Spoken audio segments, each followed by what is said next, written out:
Você acha que o cliente sempre tem razão? É assim que você age no dia a dia dos seus trabalhos? É essa a sua filosofia? Vamos falar um pouquinho sobre isso?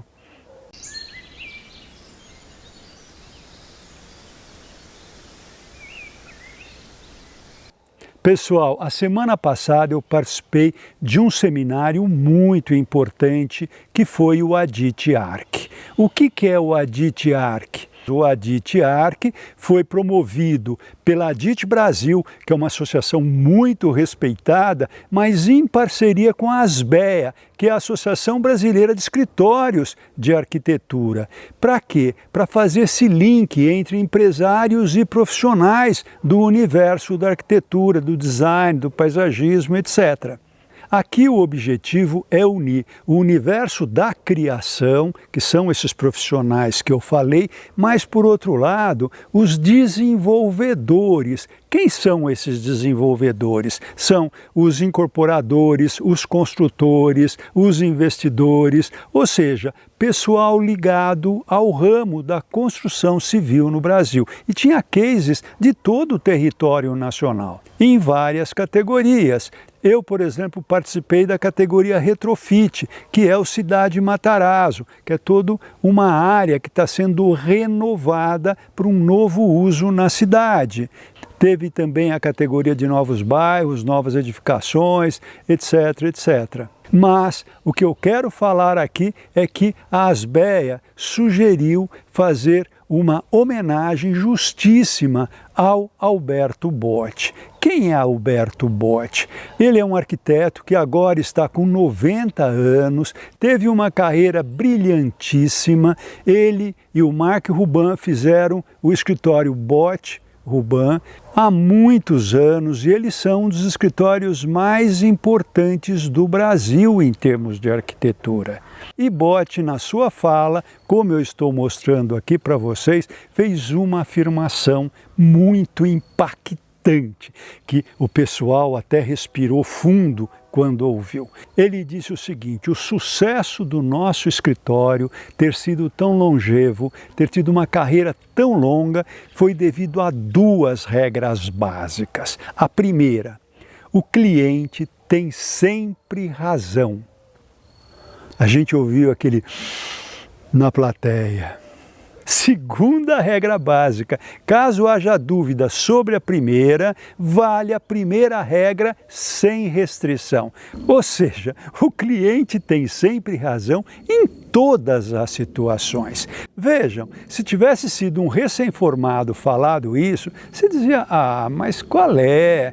Mas quem falou isso foi o Botti, com 90 anos de idade, com mais de 50 anos de trabalho nesse universo, afirmando uma coisa categoricamente que é para a gente pensar.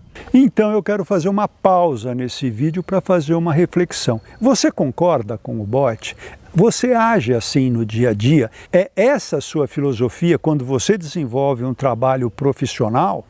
Agora eu gostaria de fazer um parêntese para compartilhar a minha experiência e ver o que você acha dela. Eu concordo totalmente com o Botti.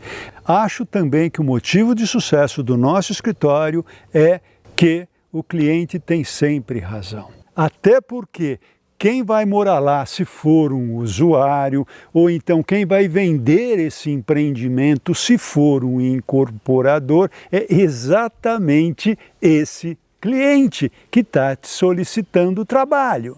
Mas calma, o que significa isso? É simplesmente obedecer o cliente? Eu acho que não.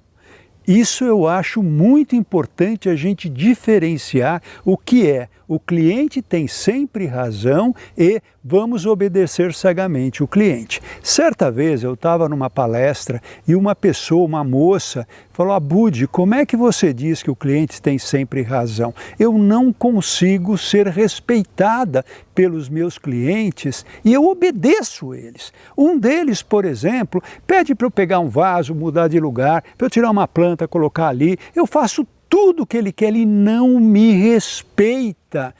Eu falei, você se respeita? Claro que eu me respeito. Falei, então você não deve obedecer cegamente o seu cliente. Não é para você desobedecer, mas é para você encantá-lo. Se você simplesmente faz o que ele pede, você se torna uma mão de obra barata. Você se torna uma pessoa que realmente ele manda, você faz o que ele pede.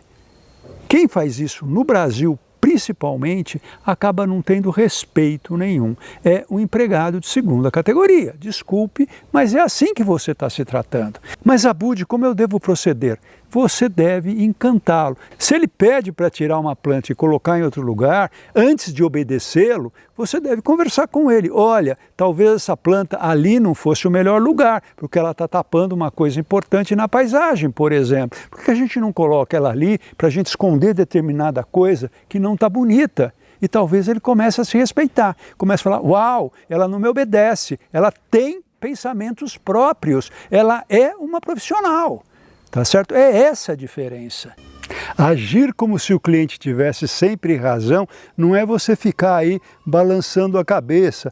Sim, senhor, sim, senhora, sim, senhor, sim, senhora. Isso demonstra uma insegurança total de você. E nem pelo contrário, fica, nossa, que ideia maravilhosa, vamos fazer assim, você é o máximo. Isso é puxa-saquismo. Cliente bom detesta gente puxa-saco.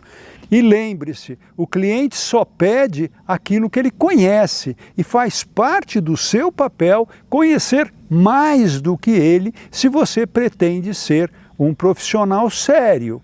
E outra coisa, não é para você ficar calado, sim, sim, sim. Pelo contrário, ele te contratou não é para isso, é para que você exponha as suas ideias, os seus conceitos. E quando eu falo de conceito, é fundamental você ter uma carga teórica para poder fazer com que realmente ele se encante e concorde com você.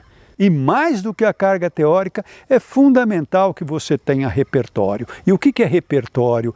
Veja aqui no canal, a gente fez um vídeo somente sobre repertório, que é todo o embasamento que você deve ter para poder enfrentar tranquilamente um cliente, sendo ele bacana, sendo ele chato, sendo ele difícil, sendo ele fácil. Tá bom?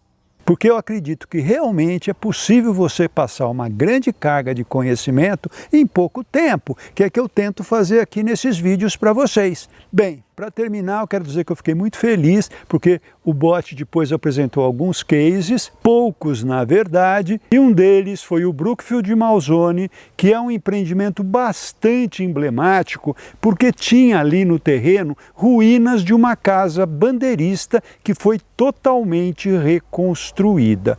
E pela legislação, essa casa bandeirista deveria ser visto da Avenida Faria Lima. Isso então exigiu um vão gigantesco de 40 por 40 metros e, como paisagista, ali na frente eu não podia plantar nada.